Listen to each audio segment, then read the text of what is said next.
Relatos de abduções alienígenas são incrivelmente comuns. Existem incontáveis relatos de indivíduos que, de repente, são levados de suas casas e transportados para um ambiente estranho e, muitas vezes, estéril de uma espaçonave. Lá, eles descrevem seres extraterrestres altos parados sobre eles enquanto estão presos a uma mesa de exame. Alguns contam que passam por procedimentos ou experimentos bizarros, enquanto outros simplesmente relatam que foram observados. Um elemento constante em quase todos esses relatos é uma sensação avassaladora de medo e desamparo. Uma teoria propõe uma explicação psicológica para essas experiências arquetípicas de abdução. E se elas não forem memórias de encontros alienígenas reais, mas sim lembranças distorcidas do próprio nascimento da pessoa, o nascimento pode, sem dúvida, ser considerado a primeira experiência traumática da vida de alguém. O bebê é empurrado abruptamente do conforto e da segurança do útero para um mundo estranho, desconhecido e avassalador lá fora. Paralelos impressionantes podem ser traçados entre esse evento e a narrativa típica de abdução. Os recém-nascidos são envolvidos por uma luz branca brilhante logo após saírem da escuridão, bem parecido com o modo como os abduzidos relatam um feixe de luz branca brilhante os levando para a espaçonave. Eles são então colocados em uma mesa, cercados por figuras de médicos e enfermeiros de máscaras. Essas figuras os examinam, realizando pequenos procedimentos como cortar o cordão umbilical, além de cutucá-los e examiná-los de maneiras estranhas. Com o tempo, essa memória primitiva enterrada no fundo do subconsciente pode ficar distorcida. A sala de parto estéril pode ser reimaginada como o interior de uma espaçonave. A equipe médica de máscara, com seus olhos grandes e traços obscurecidos, pode se parecer com a descrição clássica de seres alienígenas. A experiência de desamparo e medo continua intacta, mas o contexto muda. Uma variação dessa teoria sugere que os indivíduos que relatam experiências de abdução podem ter passado por um parto particularmente traumático ou sofrido algum trauma logo após o nascimento. Esses eventos precoces podem ter sido codificados no subconsciente e ressurgido mais tarde na vida adulta, sendo mal interpretados como cenários de abdução alienígena.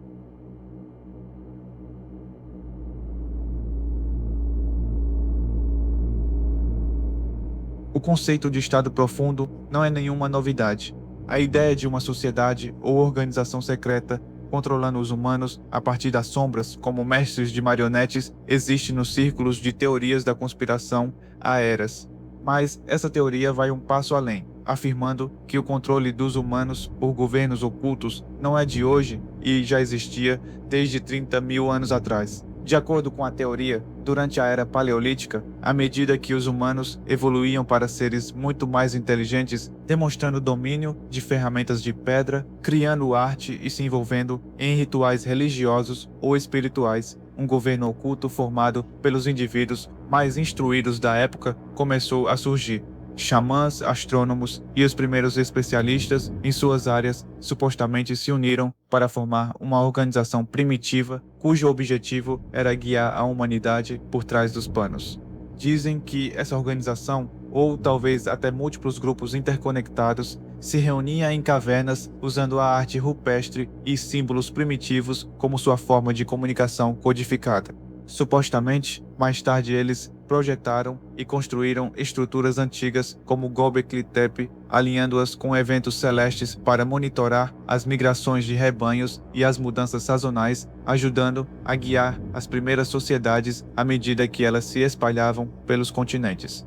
Eles teriam passado seu conhecimento adiante em segredo. A suposta prova dessa teoria estaria nos símbolos e marcações idênticos encontrados em cavernas por todo o mundo, mesmo em culturas que supostamente não tinham contato umas com as outras. Isso inclui coisas como uma série de marcas de mãos ou moldes de mãos encontrados em cavernas pré-históricas. Essas marcas de mãos são incomuns pelo fato de algumas estarem sem dedos ou partes de dedos. Isso pode ser uma evidência de mutilação ritualística realizada por esse grupo específico. Também poderiam ser uma linguagem codificada, onde a linguagem de sinais é usada dobrando alguns dedos para criar um padrão que só pode ser decodificado por membros dessa organização. Teoriza-se também que outros padrões variados de rabiscos, pontos e traços sejam algum tipo de código abreviado. Alguns acreditam que essas marcações fazem parte de uma linguagem simbólica universal usada por esse antigo estado profundo para traçar o caminho futuro da humanidade. Outra evidência usada para apoiar essa teoria é a forma como mitos de criação semelhantes, como a ideia de um grande dilúvio, aparecem cedo em muitas culturas completamente separadas. Junto a isso, estão práticas ritualísticas como sepultamentos, funerais e outros ritos cerimoniais que parecem surgir globalmente na mesma época. A teoria sugere que esses mitos e tradições não foram apenas desenvolvimentos culturais, mas foram plantados intencionalmente pela elite pré-histórica para moldar as crenças e comportamentos das primeiras sociedades humanas. Também se afirma que psicodélicos, como cogumelos mágicos, eram usados durante esses rituais, frequentemente realizados em cavernas escuras e com eco, iluminadas apenas pela luz tremeluzente do fogo. Esses cenários eram projetados para impressionar e dominar os primeiros humanos, influenciando-os emocional e psicologicamente. De acordo com a teoria, essa foi uma das primeiras formas de manipulação em massa, uma versão primitiva de propaganda e controle da mídia. Algumas versões da teoria vão além, sugerindo que esse grupo de elite pode até ter se envolvido na reprodução seletiva de humanos, escolhendo quais pessoas deveriam se reproduzir para criar populações que fossem mais submissas e fáceis de influenciar. Ao mesmo tempo, acredita-se que eles preservaram suas próprias linhagens de sangue, garantindo o controle das futuras gerações. Também se teoriza que eles podem ter tido um papel direto no desenvolvimento da agricultura e da domesticação de animais, não como uma descoberta humana aleatória, mas como um ponto de virada deliberado no desenvolvimento humano. No fim, a teoria afirma que a humanidade não alcançou esse nível de progresso apenas por meio de tentativas e erros aleatórios, mas sim que fomos guiados em direção a isso passo a passo por esse estado profundo pré-histórico. Cada grande salto, desde o uso de ferramentas até a religião e a civilização, fazia parte de um plano de longo prazo, e, de acordo com essa crença, isso não parou no mundo antigo. Pensa-se que o mesmo grupo ou seus descendentes ideológicos ainda controlam a humanidade hoje, usando a mídia de massa, sistemas governamentais e instituições globais para empurrar a sociedade na direção que eles consideram mais benéfica. Outras variações da teoria também existem.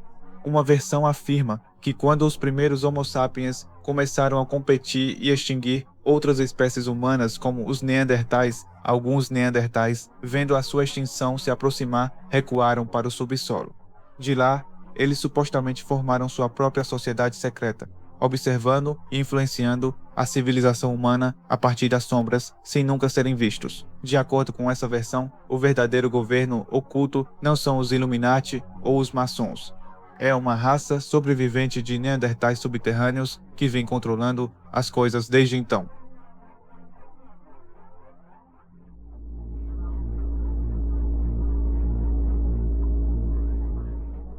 De acordo com essa teoria, o verdadeiro propósito das transmissões de emergência exibidas na televisão antes ou durante grandes desastres, junto com sistemas como o sistema de alerta de emergência, não é apenas informar o público, mas agir como uma espécie de neutralizador. A teoria afirma que o tom agudo reproduzido durante esses alertas tem efeitos psicológicos sutis. Em alguns casos, acredita-se que ele acalma o sistema nervoso, ajudando a evitar o pânico em massa durante eventos catastróficos.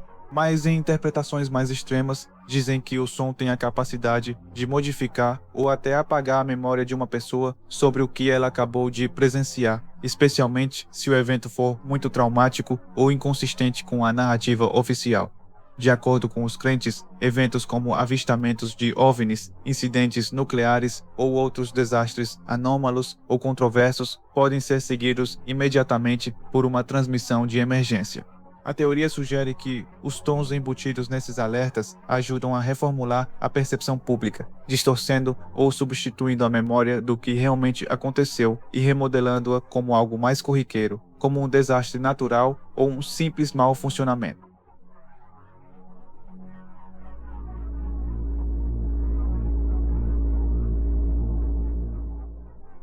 Essa teoria foi apresentada pela primeira vez pelo advogado e financista americano Peter David Better em 1979, por meio de uma série de fitas de áudio informativas onde ele detalhava várias outras teorias da conspiração. De acordo com a teoria original de Peter, o regime soviético na Rússia vinha realizando pesquisas secretas e acabou descobrindo um método para criar o que ele chamou de hobbitoides orgânicos. Esses hobbitoides foram descritos como seres artificiais parecidos com robôs, criados por meio de síntese biológica, capazes de replicar perfeitamente a aparência e o comportamento humano, usando apenas algumas células do corpo de uma pessoa. Peter afirmou que os soviéticos podiam extrair o código genético daquele indivíduo e fabricar um hobbitoide geneticamente idêntico. Dizia-se que esses hobbitoides eram indistinguíveis de humanos reais. Eles tinham as mesmas características faciais, estrutura corporal, impressões digitais e até mesmo o DNA. Eles podiam respirar, comer, beber e passar por exames médicos de rotina exatamente como uma pessoa normal. Apesar disso, havia algumas diferenças fundamentais. Os hobbitoides, de acordo com a teoria, não podem crescer ou se reproduzir e têm uma vida útil muito limitada, durando normalmente de apenas algumas semanas a alguns meses antes de se deteriorarem física e mentalmente. Eles podem ser produzidos em um prazo extremamente curto, supostamente em questão de horas, e, uma vez criados, têm a mesma idade e aparência do indivíduo que está sendo replicado. O cérebro de um hobbitoide também difere do de um humano normal. Em vez de um cérebro desenvolvido naturalmente, dizem que os hobbitoides são equipados com o que Peter chamou de cérebro holográfico. Esse cérebro é formado por meio de um processo chamado holograma cerebral ultrassônico, no qual o cérebro da pessoa original é escaneado usando ondas sonoras de alta frequência para criar uma imagem em 3 dimensões de suas memórias, personalidade, comportamentos e trejeitos. Isso pode ser feito sem que o ser humano original tenha conhecimento do processo. Essa informação é então transferida para o cérebro do hobbitoide, criando efetivamente uma duplicata mental quase perfeita. No entanto, os hobbitoides não são totalmente autônomos. Eles precisam ser programados para tarefas específicas e não possuem instintos básicos, como o de autopreservação. Isso os torna ideais para missões secundárias ou operações de alto risco. De acordo com Peter, a Rússia chegou a usar cópias de hobbitoides de cosmonautas em missões espaciais perigosas para minimizar o risco para os humanos reais. A teoria afirma ainda que esses hobbitoides são usados por elites e organizações poderosas para substituir pessoas em posições sensíveis ou influentes. Isso inclui políticos, líderes mundiais e até celebridades. Algumas versões da teoria alegam que celebridades que morrem sob circunstâncias misteriosas ou prematuras são às vezes substituídas por hobbitoides, permitindo que suas carreiras continuem postumamente de uma forma mais fácil de controlar. Mesmo que esses seres sejam quase idênticos aos humanos originais que substituem, algumas discrepâncias sutis podem denunciá-los. À medida que se aproximam do fim de sua vida útil limitada, os hobbitoides podem funcionar mal, exibindo comportamentos estranhos, como parar completamente de repente ou dar bics de outras maneiras. Sinais de deterioração física também podem aparecer, como um leve odor de decomposição, defeitos na pele ou olhos sem vida. Em algumas versões da teoria, a pele artificial é usada para prolongar a viabilidade deles. Essa pele sintética pode parecer brilhante, excessivamente lisa ou esticada de forma não natural, oferecendo outra maneira possível de identificar um hobbitoide. De acordo com os crentes, essas inconsistências, combinadas com mudanças repentinas de personalidade ou comportamentos bizarros, são pistas sutis de que a pessoa em questão foi substituída por algo que não é totalmente humano.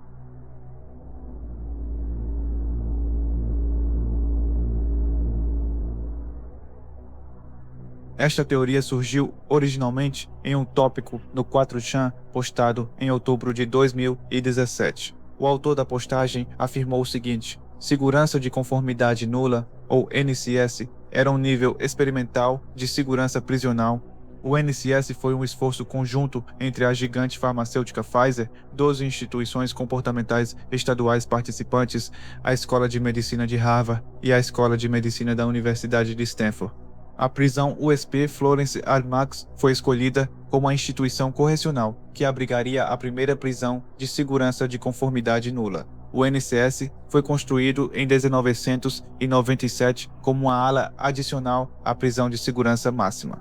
Na prisão de conformidade nula, com o uso de medicamentos auxiliares e estimulação terapêutica, os prisioneiros são reabilitados para um comportamento quase completamente não violento, sem o uso de sedativos. Os prisioneiros são cuidadosamente monitorados e auxiliados por enfermeiros e funcionários da prisão nas atividades do dia a dia. Os prisioneiros são mantidos sob os medicamentos e a estimulação terapêutica para manter seu comportamento aceitável por 40 dias. Depois disso, as mudanças comportamentais completas se tornam permanentes após 40 a 50 dias. Os prisioneiros então se tornam pacientes nulos, onde são mantidos sob cuidados federais como deficientes mentais. Após 10 anos e tendo lidado com 845 prisioneiros, a ala prisional do NCS foi fechada em 2007. Nenhum paciente permanece sob cuidados federais. Apesar dessas alegações extraordinariamente detalhadas, o usuário anônimo não forneceu nenhum tipo de prova para suas afirmações.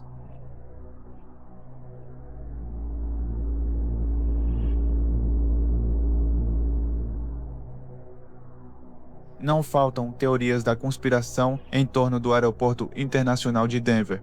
Desde a sua conclusão em 1995, o aeroporto tem sido um imã para teorias da conspiração malucas. Suas obras de arte bizarras, escolhas de design incomuns e escala massiva despertam inúmeras teorias sobre o seu verdadeiro propósito.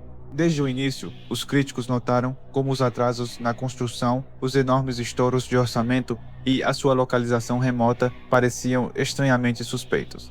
Esses primeiros sinais de alerta foram suficientes para espalhar boatos de que o aeroporto não era apenas um aeroporto, mas algo muito mais secreto. Entre as teorias mais persistentes está a de que o local serve como sede para os maçons, os Illuminati ou a nova ordem mundial. Muito disso se deve a uma placa de inauguração no aeroporto que faz referência à Comissão do Novo Aeroporto Mundial, um grupo que não parece existir fora desse contexto. A placa também traz o símbolo da maçonaria, alimentando ainda mais as suspeitas. Em vez de descartar esses boatos, o próprio aeroporto surfou na onda deles, incorporando humor conspiratório em campanhas de marketing e até instalando murais e esculturas que parecem fazer acenos brincalhões às mesmíssimas teorias que o cercam. Alguns veem isso como uma estratégia de marca inteligente, outros enxergam como uma forma de esconder a verdade bem diante dos olhos de todos. Uma das características mais infames do aeroporto é uma estátua imponente de fibra de vidro de 32 pés de um cavalo azul com olhos vermelhos brilhantes, conhecida extraoficialmente como Lúcifer. A estátua ganhou ainda mais notoriedade quando caiu e matou seu criador, o artista Luis Jiménez, durante a construção, consolidando sua lenda sinistra. Outro ponto frequente de suspeita é a infraestrutura subterrânea excepcionalmente grande do aeroporto. Está confirmado que o local possui uma vasta rede de túneis originalmente destinada a um sistema automatizado de bagagem de alta tecnologia, que em grande parte falhou. Agora, esses túneis são usados para o trânsito de funcionários e manuseio de bagagens, mas seu tamanho e complexidade levaram muitos a acreditar que servem a um propósito diferente. Uma das teorias mais duradouras afirma que esses túneis fazem parte de um enorme sistema de bunkers subterrâneos destinado a abrigar a elite global no evento de uma guerra nuclear, pandemia ou outros cenários apocalípticos. Mas uma variação mais recente e fantástica dessa teoria surgiu na internet. Ela afirma que os túneis abaixo do Aeroporto Internacional de Denver abrigam humanos artificiais, seres criados por engenharia biológica em segredo. De acordo com essa teoria, esses seres não são robôs, mas entidades totalmente orgânicas, o que poderia se conectar à teoria dos robitoides orgânicos. Dizem que essas pessoas artificiais são mantidas em instalações de armazenamento subterrâneas massivas abaixo do aeroporto, possivelmente chegando na casa dos bilhões, um número inacreditável que sugeriria uma produção em escala industrial de seres parecidos com humanos. O suposto propósito desses humanos artificiais varia. Alguns afirmam que eles estão sendo criados como mão de obra escrava para construir cidades subterrâneas, bunkers e sistemas de túneis para as elites usarem durante futuros desastres. Outros acreditam que são soldados biológicos cultivados e armazenados em preparação para um conflito global massivo que exigiria ondas de tropas descartáveis. Enquanto outra versão da teoria sugere que são corpos de substituição que estão sendo trocados aos poucos por humanos reais em altos cargos de poder. De acordo com essa visão, a elite está substituindo a população peça por peça até que não reste nenhum humano genuíno.